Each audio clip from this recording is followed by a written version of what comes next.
Ghana.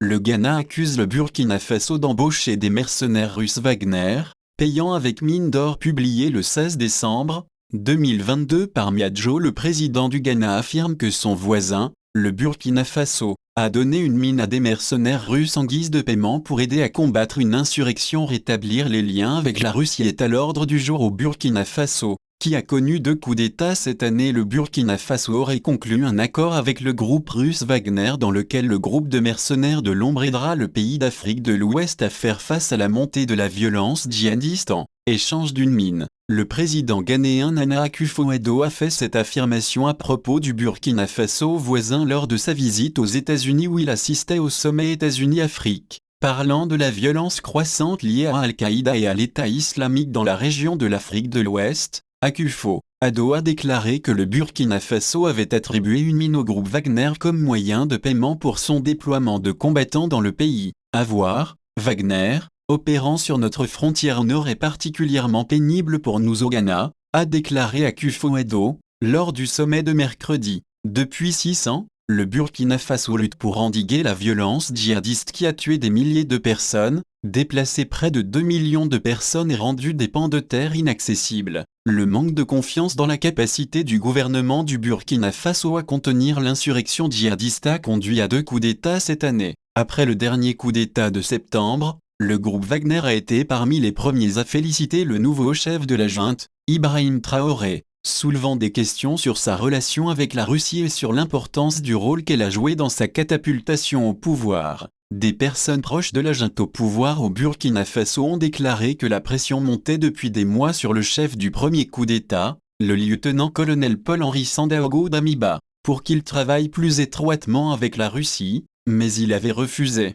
Associated Press ne peut pas vérifier de manière indépendante les allégations du Ghana et le gouvernement du Burkina Faso n'a pas immédiatement répondu aux questions sur l'affirmation du président du Ghana. Les commentaires d'Akufo-Addo font suite à un voyage à Moscou du Premier ministre du Burkina Faso, Apollinaire Joachim Kyelem de Tambla, pour renforcer davantage les relations russo-burkinabais. Cette visite était prévue pour consolider les efforts de la communauté internationale dans la lutte contre la menace terroriste dans la région, a indiqué lundi un communiqué du ministère russe des Affaires étrangères. Dans une réponse attribuée au fondateur de Wagner, Yevgeny Prigozhin, il n'a pas directement répondu aux préoccupations du Ghana mais il a accusé les gouvernements occidentaux, leurs services de renseignement, y compris la CIA et les missions armées des Nations Unies, d'avoir commis certaines des infractions dont Wagner a été accusé en Afrique, notamment la possession de vastes ressources minérales, l'exploitation minière illégale et l'organisation de coups d'État.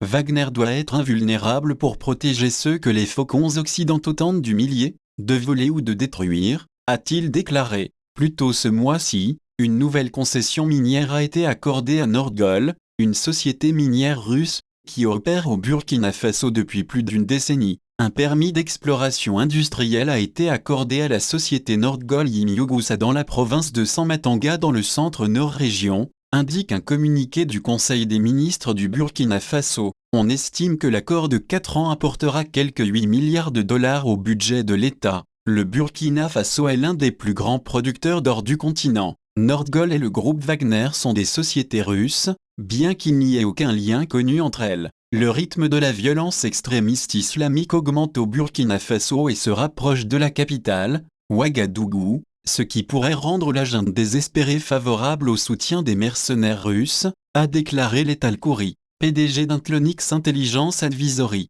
Cela pourrait avoir des implications négatives importantes pour le Burkina Faso et la région, a-t-il déclaré. Les mercenaires de Wagner ont agi en toute impunité et il est peu probable qu'ils soient tenus responsables de toute violation des droits de l'homme. Les mercenaires du groupe Wagner ont déjà pris pied pour la Russie dans au moins une demi-douzaine de pays africains, notamment en République centrafricaine, au Soudan et au Mali. Le groupe a été accusé d'avoir commis des atteintes aux droits humains au Mali. Plus tôt cette année, il était lié à au moins 6 massacres de civils présumés et aux exécutions extrajudiciaires de 300 personnes dans le village de Moura au Mali, selon le Centre d'études stratégiques de l'Afrique. Mais certains membres de la communauté internationale ne pensent pas que les mercenaires arriveront bientôt au Burkina Faso. Le groupe Wagner est une ligne rouge pour les partenaires occidentaux depuis le coup d'État et aurait des implications pour toute coopération supplémentaire dans le secteur de la sécurité ou tout soutien à l'armée ou au gouvernement, a déclaré un diplomate occidental dans la capitale du Burkina Faso, Ouagadougou, qui s'est exprimé sous couvert d'anonymat. Les habitants du Burkina Faso ont exprimé leur scepticisme face aux commentaires du président ghanéen et ont déclaré que la junte essayait simplement de diversifier les partenariats. Nous avons la capacité de nous défendre sans aide extérieure si nous avons l'équipement nécessaire. Le Burkina Faso collabore avec des États et non avec des mercenaires, a déclaré Mamadou Drabo, secrétaire exécutif de Save Burkina, un groupe de la société civile qui soutient la junte. D'autres ont ridiculisé les nations occidentales pour avoir jugé les décisions du pays. Où est le problème? Même si le Burkina fait appel à Wagner, a déclaré Passante Sawadogo, un chanteur et militant local. Je pense que c'est une campagne internationale que le monde occidental organise pour discréditer la Russie et ce n'est pas bien, a-t-il déclaré.